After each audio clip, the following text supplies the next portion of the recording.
nu, buitiniam gyvenime aš visiškai nevykėlis. Nevykėlis? Ne, bet man kažkas, aišku, padeda. Ačiū labai tom moterim, kurios pasirūpina manim, bet... Tavimi reikia rūpintis. Bet šiaip tai... Pavyzdžiui, kai tu perki batus, tu galvoji, kad jie arba striukė gali būti odinė, gali būti neodinė. Kai tu valgai mėsą, tu galvoji apie tai, kad tu gali valgyti ten tik daržovės. Tokios... Aš visai nesenai perskaičiau knygai vieną mintį, kad vegetaras tai žmogus, kuris negirdi, kaip verkia pomidoras.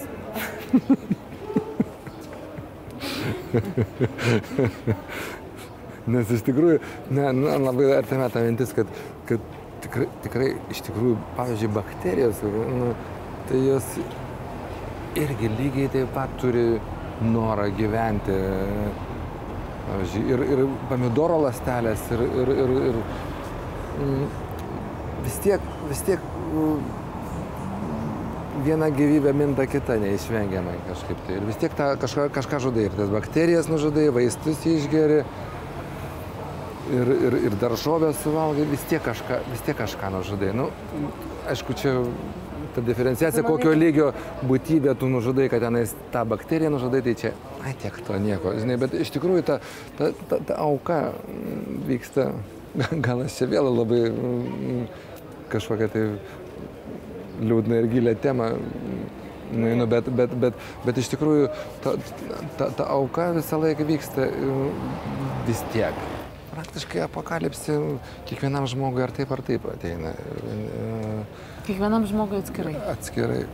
Vis tiek neišvengiamai, vis tiek jisai miršta.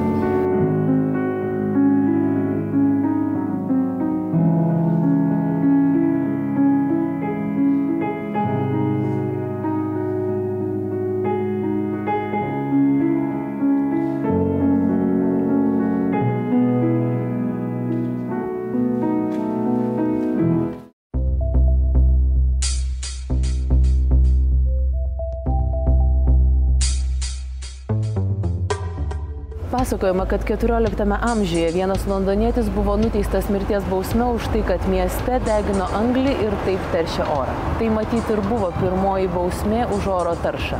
Deja, šiandien orą teršiame visi ir vis labiau, ypatingai vairuodami automobilius. Kiekvieną minutę miesto centre mes įkvepiame milijoną įvairiausių dulkių dalelių. Ką galime padaryti, kad būtų kitaip? Apie tai Rūta Stalionytė.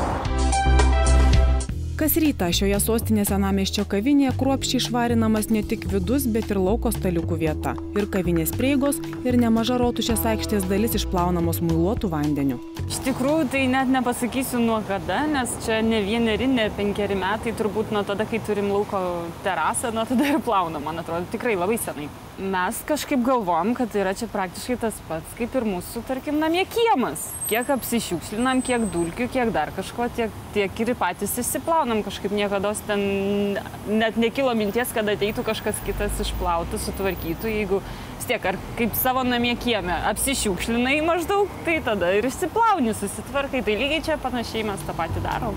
Perėmusi verslą iš tėvų, kurie ir pradėjo sveiką tradiciją plauti teritoriją prie savo kavinės, Birutė tikina, deja kol kas nedaug kaiminystėje įsikūrusių verslininkų pasiekė jų pavyzdžių.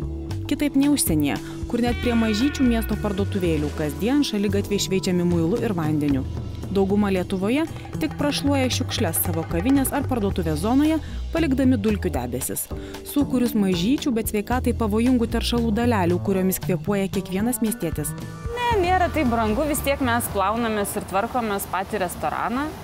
Tai trupučiuką prasiplauti ir tą gatvę, tai užtrunka tikrai nedaug ir laiko ir tai yra, sakau, tai pagrinde vandenukas ir ten, tarkim, kažkokios skysto muilo trupučiuką lašiukai. O darbuotojas vis tiek jisai samdomas yra vis tiek tvarkymui, plovimui, tai tik tai čiut prisideda to lauko. Sveikatos specialistai nerimauja, miestų gyventojai kvėpuoja vis labiau užterštų orų. Pagrindinės priežastys – vis didėjantis automobilių skaičius, gamyklų, gamyklėlių gausa, privačių namų kaminais į orą lekiantys suodžių tumulai.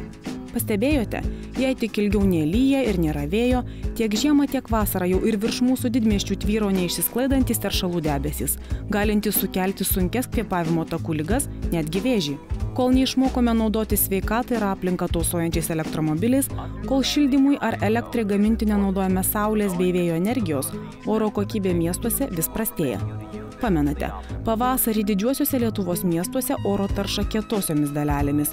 Tai nitratų, rūgščių, sulfatų, sunkiųjų metalų, dulkių, suodžių mišinių viršijo normas keletą kartų. Nes ilgai nebuvo lietaus, nes gatvėse buvo krūvos po žiemos neišvežto smėlio.